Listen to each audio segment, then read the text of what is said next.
Hello and welcome to Loving Me, Myself, and Life with me, Jody Misiak. And welcome to the second episode of the podcast miniseries called Be You. And today we're talking about how everything happens for a reason.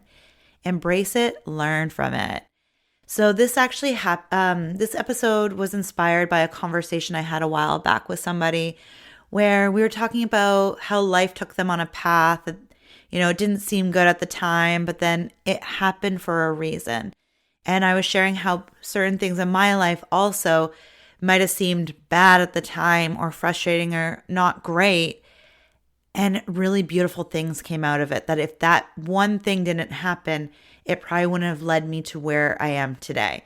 So this conversation that I had with this person really inspired me to have this conversation, and even last week's episode about superpowers. So it's amazing what can happen out of a single conversation where we just really get impacted by other people. This conversation I had with this person also came at the perfect time where I was feeling a little insecure about my abilities. And then I was like, right, this is what I do. This is why I do it. And it was just the universe's little wink at me to remind me that, yes, I am here for a reason. I'm doing awesome things. And then it came into this whole podcast series of being you, which is I'm all about embracing who you are, embracing your superpowers, and embracing the ups and downs of life. So get comfortable as we talk about everything happens for a reason. And you might be a little put off by that title, and I promise you it will get good and juicy very soon. So stay tuned and get comfy because we're in for a beautiful conversation here. So I want to talk about how life pushes us, sometimes shaking our foundations, so we can discover parts of ourselves we didn't even know existed.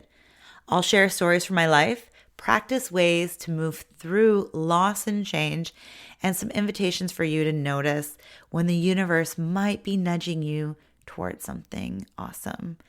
If you're in the middle of a tough season, know this. I see you, and this episode is for you.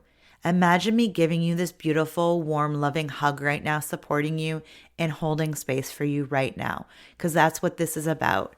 Me sending you love on a hard time.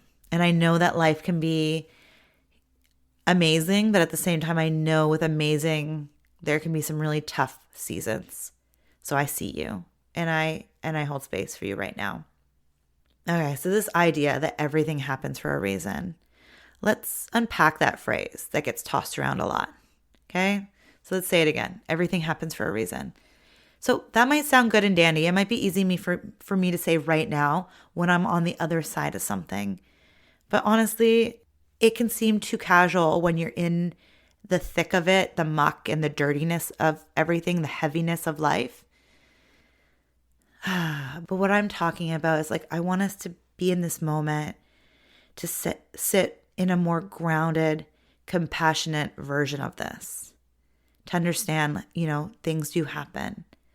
Not that every painful event is magically good, but that events, good and bad, create paths we wouldn't have otherwise walked. For example, I had a relationship end, and I was devastated where I barely ate for a month, and I was just really a zombie. It was devastating. And I share more about that in other things, so I don't want to get too much into that. But I was really heartbroken, and it was partly due because I felt like I needed a man to feel whole. And that moment in my life felt like I was never going to get through the other side. And that was actually the beginning point of my self-love journey. So I felt broken. I felt like I was unfixable. And then I found that gold and put myself back together. It's those beautiful things where, you hear about the china cups and you don't throw away the broken pieces, you put gold within them. And that's really what I feel like my life was. In 2008, I put myself back together. And if it wasn't for that moment, I wouldn't be where I am today. I would not. I have no idea where it would have looked. And, who knows? So everything does happen. And sometimes you can't see why life kind of pushed you in that direction. And you're not always meant to either. So sometimes the reason isn't obvious. Sometimes the reason is simple, that life is moving you out of a place that keeps you stuck. Other times the reason is teaching, healing, or clearing space for something new.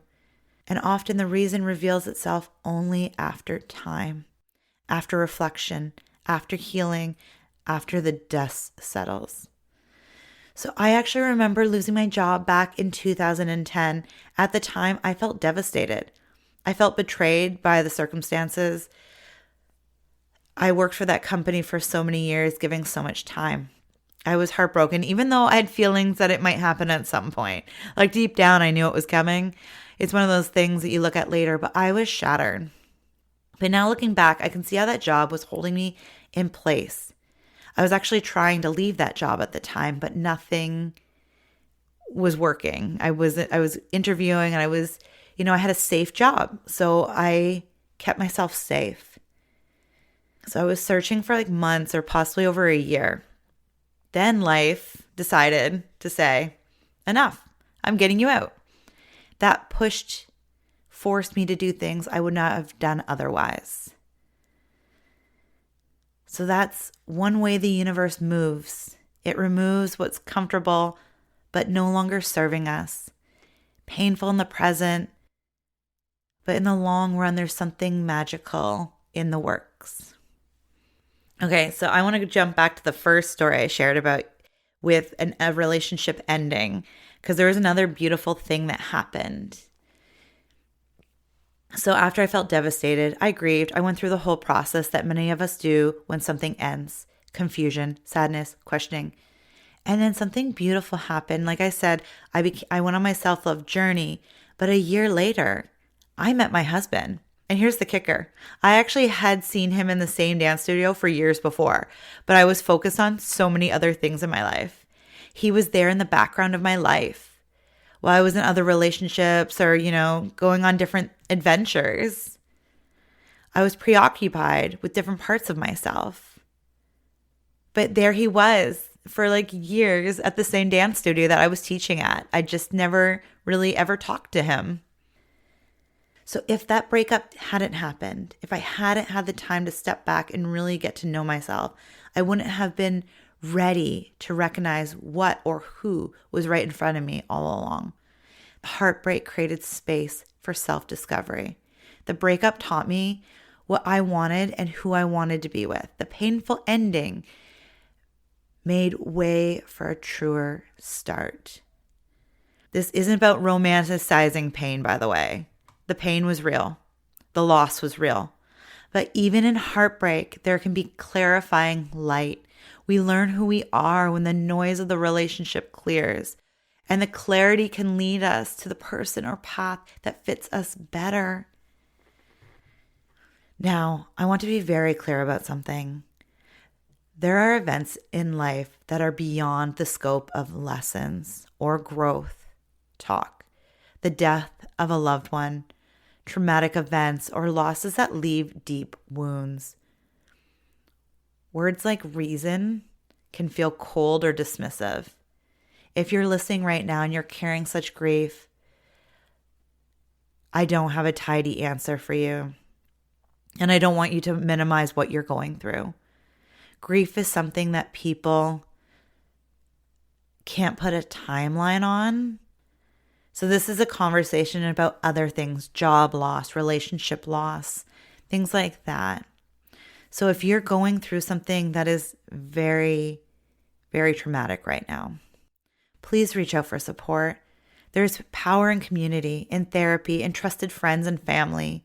People who can sit with you, your pain, and help you carry it. You deserve help, tenderness, and space to grieve. If this episode stings because you're in that place, I'm holding a gentle space for you and asking you to seek out human connection right now. Know that I am here for you, and you can listen to any episode you want.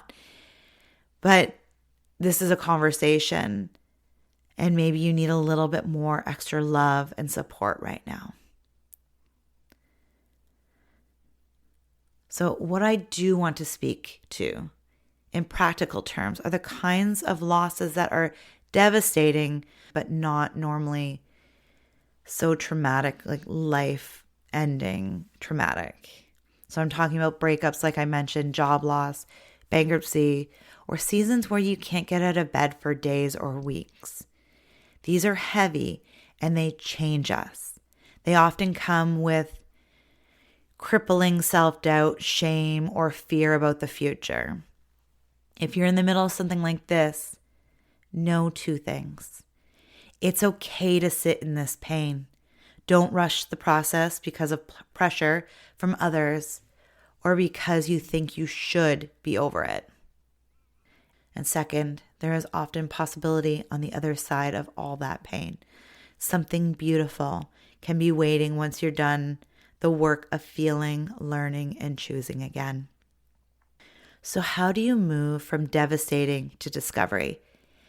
How do you embrace the idea that everything happens for a reason without bypassing our grief or by pushing away the pain? Well, here are a few practical steps I've used and seen work for people. So 1, allow yourself to grieve. Name the feelings. Say them out loud or write them down. I'm angry. I'm lonely. I feel abandoned. Giving feelings names reduce their power over you. And then create rituals, whether journaling for a week, burning a letter, or having a goodbye ceremony for a job or relationship. Rituals help mark transitions.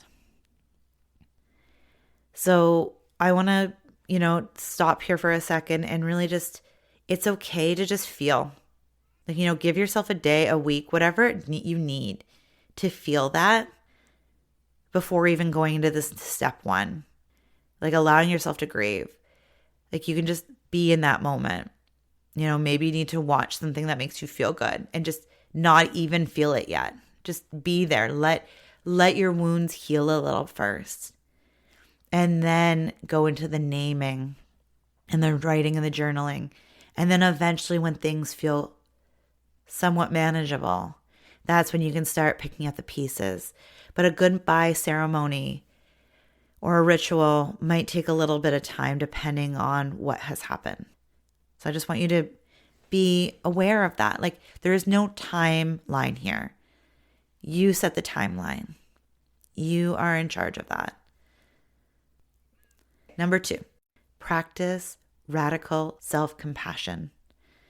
Talk to yourself like you would a friend going through the same thing.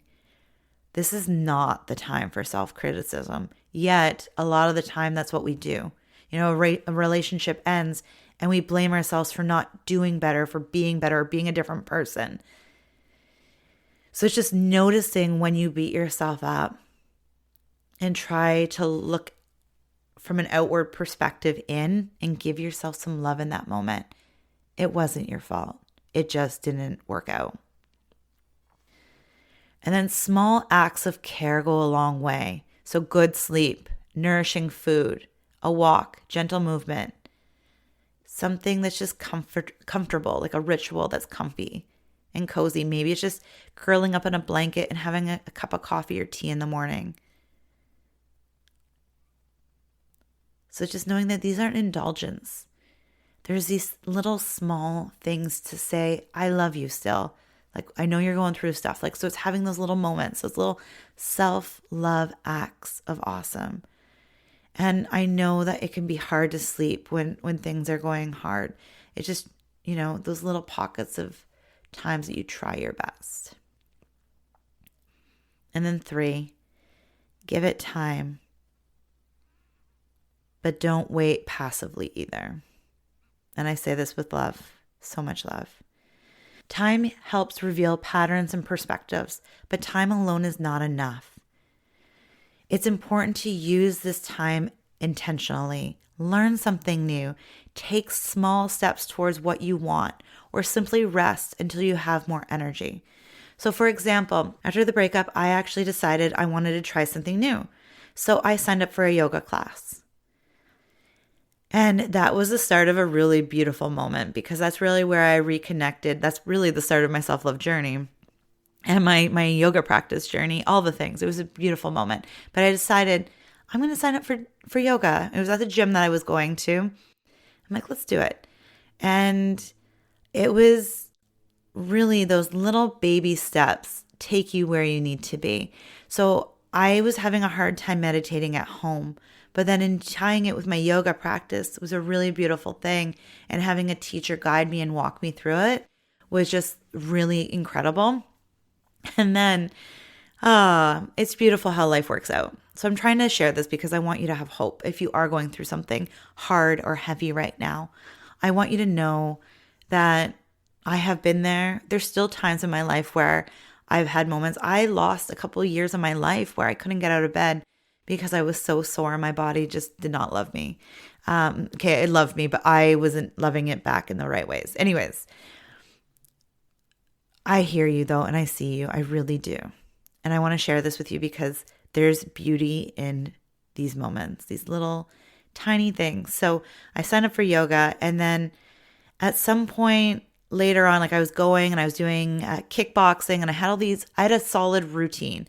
I'd work out, I'd, do these things. I'd come home from work out, go to the gym. I would teach my fitness classes at the dance studio.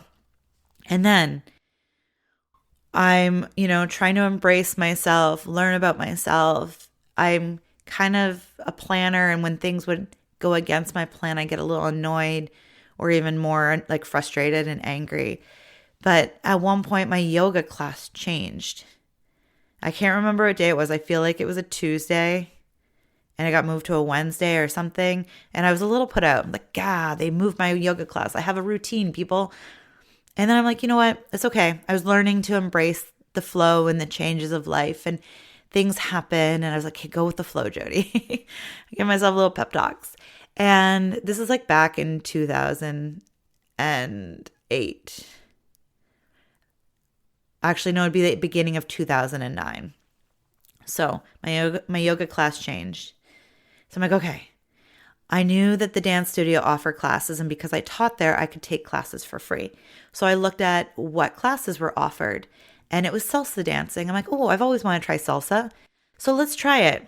So I went. It was like the first week in January, the second week. And I'm like, okay, cool. It was like myself, a couple, and the instructor. And I had no partner because I went solo. And it was slightly awkward because I was dancing with the instructor the whole time. And then like sometimes we'd switch couples and I would be with this other person's partner, and that felt even weirder. But I was like, oh, I liked it. It was fun. So after class, I went home and scrolled my phone for contacts, and I'm looking at all the guys in my phone, friends and things that I could ask to come with me the next week, so I wouldn't be flying solo. And I was like, no one I know would want to go to a dance class with me.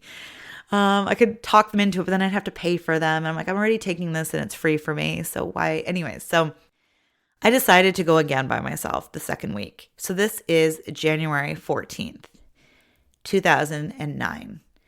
And I go, and I was like, oh, thank goodness. There's another partner. I have another person. It was the couple, the instructor, and this other person in the class. I'm like, I have a dance partner. Yay. So we're dancing, we're doing the things, we're learning salsa. And then the class ended and I'm leaving. And my partner was asking of the friend of mine that owned the dance studio if she would be his partner for the next class, which was ballroom dancing. And she didn't want to do it, to be honest. So she's like, Jody, why don't you be his partner? And I'm like, okay, sure, let's do it. So I stayed for ballroom. And then anyways, so long story short, we went through that. And we were learning the rumba. And afterwards, he's like asking me what I'm doing. And I'm like, well, I'm going home to have an apple. It was not a line. It was literally the truth. I already ate my supper probably at like 4:00 or something. I was done work at 2:00. So I already ate supper really early, and I was not going to eat much after, just an apple.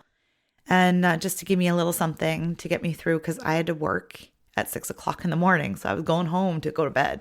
Anyway, so I was being truthful, but I didn't get what he was saying. He's like, well, eventually, because he kept asking, like, what are you doing? I was like, going home to have an apple. Seriously, man. And then eventually he spelled it out for me. Would you like to get something? And I said, sure. So we went and I watched him eat because I honestly wasn't having more than an apple. For reals. I don't eat a heavy meal that late. Anyways, especially back then, like I had a really good routine. Anyway, so that person that I'm talking about is now my husband. And that was the moment that if I wasn't single, I wouldn't have taken my yoga class. If I didn't take the yoga class and it didn't get moved, and if I didn't embrace that move and decide to try something new, I wouldn't have been in that salsa class. And if I wouldn't have kept trying too without a partner, I wouldn't have met my husband. And I remember still to this day coming home. I was living with my grandma at the time. And I was so excited. I was like, oh my goodness, grandma, I found a dance partner. It's awesome. And like we were just having a good time. And as I'm recording this is a day after the day we met. I'm recording this for like full disclosure, like pull behind the curtains kind of thing, like reveal what happens. I'm recording this January 15th. So a day after we met all those years ago in 2009. So it's that magical moments that happen, but we can't see how it's going to play out. We don't have a magic ball. Maybe you do, but I don't. It's trying to have faith that things are working out for us. And that can be really hard when things feel like they're falling apart and they're broken. And you're like, I can't put that back together. There's no way I can put that back together.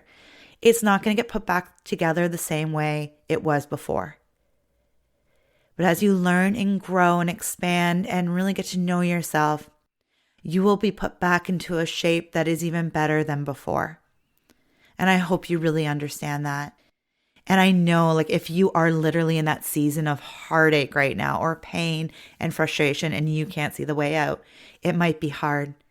But please lean on my story of like a breakup. And I'm not kidding you. I didn't eat for a month almost.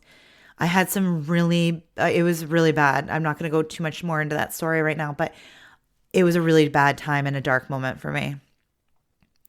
But looking back now, I can see all the beautiful moments in between that got me to where I am today. Now also, I want to, now that we've cut off this high of a story, I want to come back to real life here for you. Like, be real with you.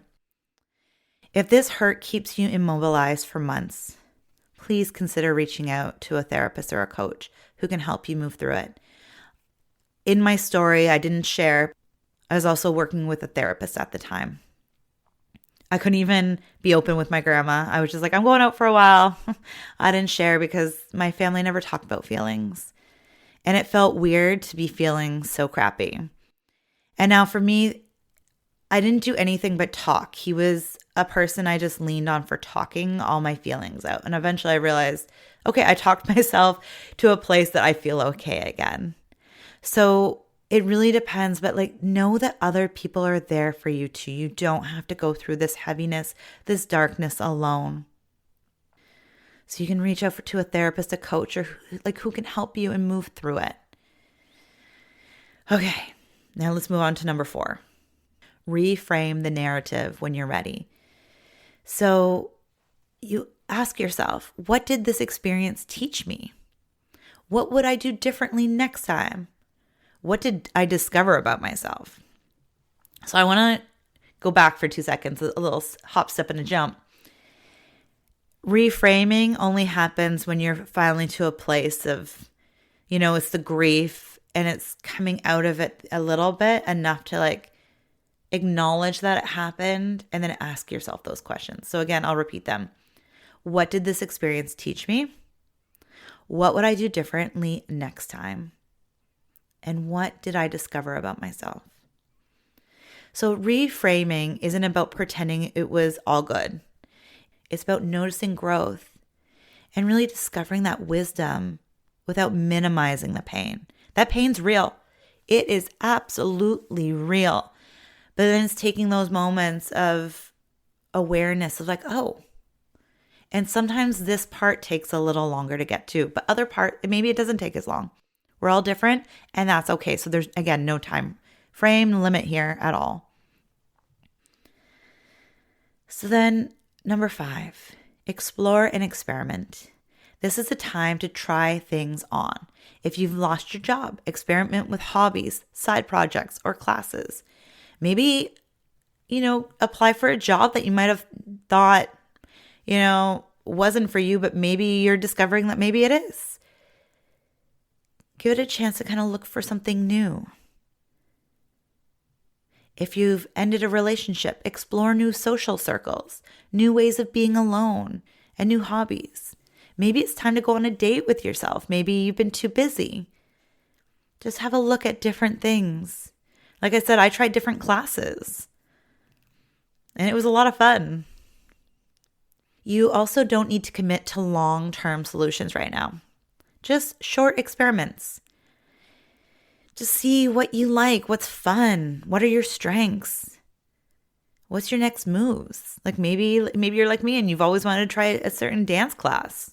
Try it out for size. Like I know a lot of them, you only have to sign up for a few, 5 to 8 weeks. Sometimes they offer drop-ins, whatever it might be. And there's tons of different classes. So I'm just talking dance here, but it could be anything.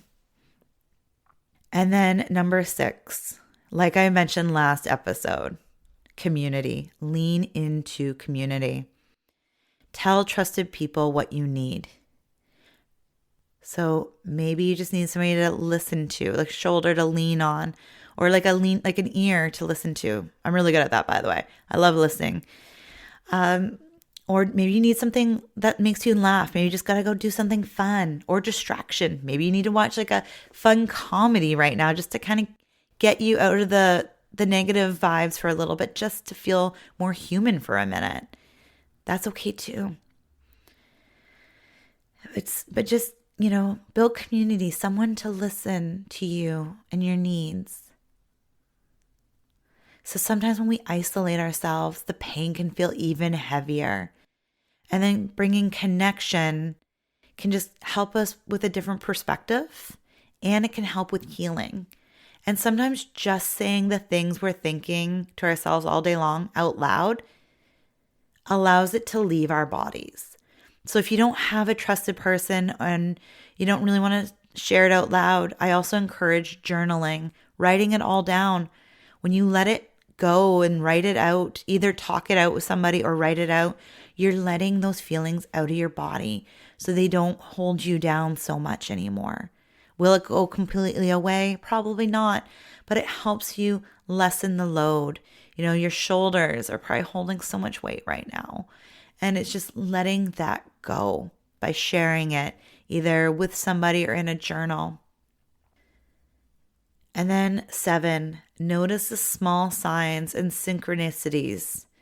So sometimes the reason is revealed through small, almost invisible nudges, like a yoga class being moved, or a conversation that leads to a job, a chance meeting that reveals your path, a book that changes how you see things. Oh my goodness, I have so many books that have changed my life.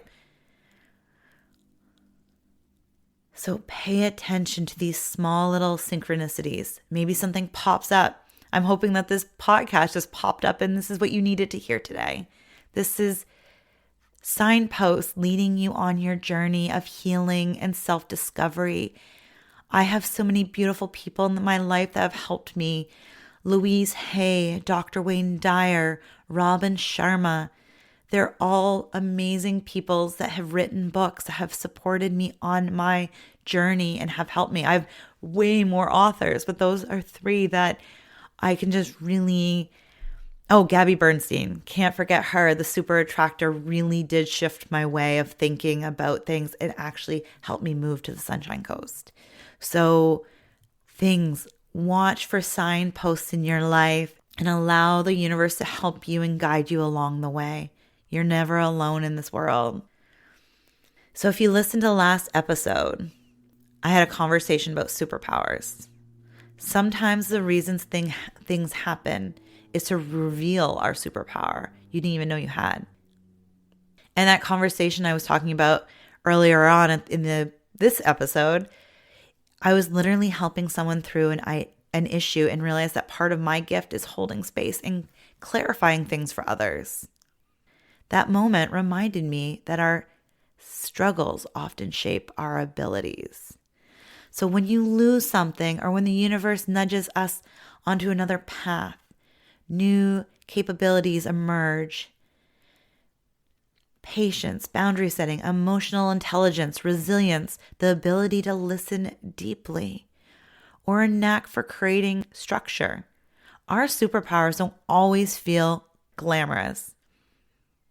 They're often the quiet strengths we only notice when life demands them. So if you didn't listen to last week's episode, I encourage you to dive into that if you felt called to this little moment. But in those moments of superpowers, I got to really own mine when I had that conversation with a person that it was really awesome. So here are some short practices you can try to really help with acceptance, learning, and alignment. These are tiny, doable actions that over time shift your perspective. So the first one, a daily check-in, 5 minutes. And you can just ask yourself, what do I need today? That is a beautiful thing to start your day with. You wake up, maybe you're having your cup of coffee or tea. What do I need today? Or heck, man, if you're like me, you're laying in bed and you just don't want to get out of the warm, cozy covers. And you're asking, what do I need today? That question, that one little question can really help you find what you really need. And maybe it's just water or to call a friend. Maybe you're getting called to a book or an event. And then another one is a journal prompt. If this experience had a message for me, what might it be? So in doing so, you can write freely for 10 minutes, set a timer, and just write and see what happens. I love journaling, especially when I have no idea. So for instance, I might write that question at the top of the page. If this experience had a message for me, what might it be? I set the timer for 10 minutes. And then I'll be like, I have no idea what this experience has taught me, la la la, and I'll just keep going on. And then all of a sudden, something beautiful will shift in me usually, and something will emerge that's hiding underneath the layers of my being, and something will just kind of come out and flow on the page. So even if you don't know the answer, I encourage you to write it down and start just doodling, writing something, anything. Your to-do list for the day even, something will come out. It's really beautiful. And if it doesn't, at least you tried. But a lot of the time, something comes out. And you're like, oh, I had no idea that was hiding in there. Cool. All right. Another one.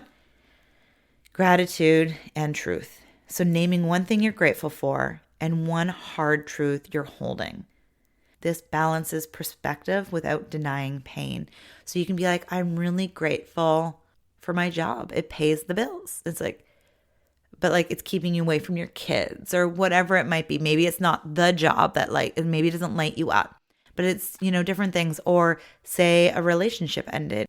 It could be anything. You're grateful for, living in a beautiful community or something like that. But that you're sad that the relationship ended. So it's having these moments without denying the pain. Okay. Now this one's super powerful. Micro adventure. Do one new thing in your neighborhood. It could be a different route home, if that's possible. I live in a small community, so a new route could be quite a time changer on my route. A new cafe, a different class, small disturbances, small changes can create space for new encounters. So small little tweaks and something that we're so used to doing can really take us outside of the box. Like I said, just my yoga class got changed. So I'm like, okay, let's try a new class. Let's do it. And you never know what's going to be waiting for you. Okay. And then last but not least, ask for a mirror. So find one trusted person and ask, what strengths do you see in me right now? Other people often see what we can't. I had tons of people telling me things that, this relationship's not working or different things. You need to walk through a path. You need to do your things. But when you're struggling and you can't see anything, having those mirrors, those trusted mirrors in your life could be exactly what you need at that time. They can tell you what your strengths are. They can see the beauty within you that you might not see at that time. Okay. So, everything happens for a reason can sound fixed, like destiny. I prefer to reframe everything happens and gives you a set of possibilities. You're not helplessly pushed. You're invited to respond. The goal isn't to force positivity, but to create curiosity and to really just be open to the possibilities in life. When something hard happens, you have choices.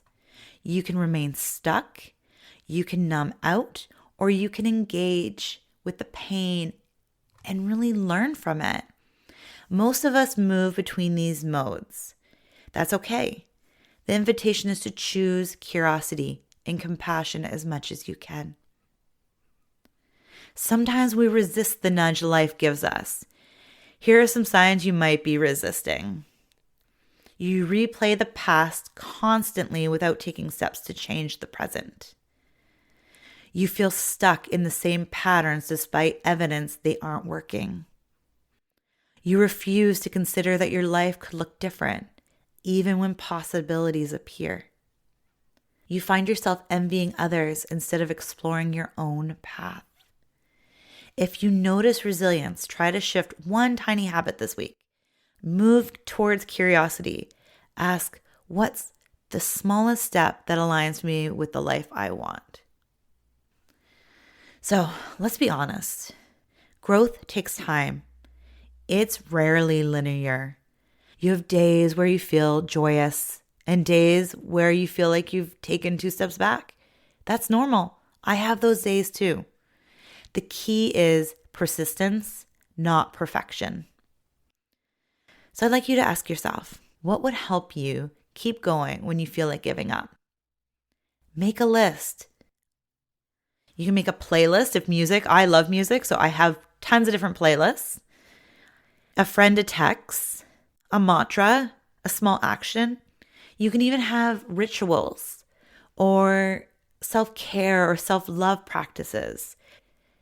Those anchors matter in hard times, hard moments where, you can't really make decisions, but you need to do something. So having a list. And the first thing would be put on a playlist that makes you feel happy or at least content. Something that makes your heart and soul smile. But having this list to go to when you're having a hard time is really helpful.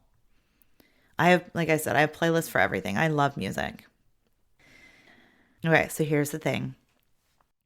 Life will push you, sometimes gently, sometimes with really hurricane forces. Not everything will make sense immediately. Not everything will be for the best in the way we wish. But if you can create space to grieve, to create self-compassion, and stay curious, you'll be in a place to see what the universe might ask you to lean into. Your job isn't to immediately find meaning or to force optimism. Your job is to be present with the hurt, to take small steps and let time and love do the rest. The reason often reveals itself as you move into a different version of yourself, one that might not have emerged without the wound. If you love this episode, please share it with others that may need to hear this right now. Don't keep it a secret. And if you have been on here and you really love this podcast, subscribe. I'm on all the places you can find podcasts. And I also have a website that you can find my Loving Me, Myself, and Life Plus, which you get extra bonus content when you join. So if that's something you'd like to do, I'd really appreciate it. It helps keep this podcast running. And I appreciate you for being here and listening Thank you so much for spending this time with me. Thank you for being willing to sit with the hard things. Remember your grief, your setbacks, your losses. They are all part of your story, not the end of it. Something new can be waiting, and you don't have to do the heavy lifting alone. If you'd like to know more about what I do, please jump over to my website, jodymisiak.com. I have some really cool free self-love tools that can help you on your journey. I also have this beautiful, amazing community, and it's called the BU Community Room. It's an online group that, as of this recording, we're still, starting off small and growing, but it's this beautiful community that really holds space for you, for whatever's going on in your life, to be you, to show up. No fixing, no repairing, no changing required. Just to show up as you, get support and love that you need right now, and just to have space. We hold space for you. And I am doing some really cool things behind the scenes, so I'm really hoping to grow and expand this community in a beautiful way. And it's absolutely free. And you just go to my website and become a member. You just go on the login at the top. If you're on a desktop, it's on the right-hand corner. And if it's mobile, it's at the very top at the little hamburger, but like the little lines, and you can go there. And once you log in, you go under groups and you'll find the BU community room. And that's it. Then you come introduce yourself and let us hold space for you. Thank you again for being here. I really, really appreciate it. And I am so incredibly grateful for you. Thanks again. Until next time, take care of yourself, be gentle, be curious, and let the small steps guide you forward. Have a beautiful, beautiful day. Bye for now.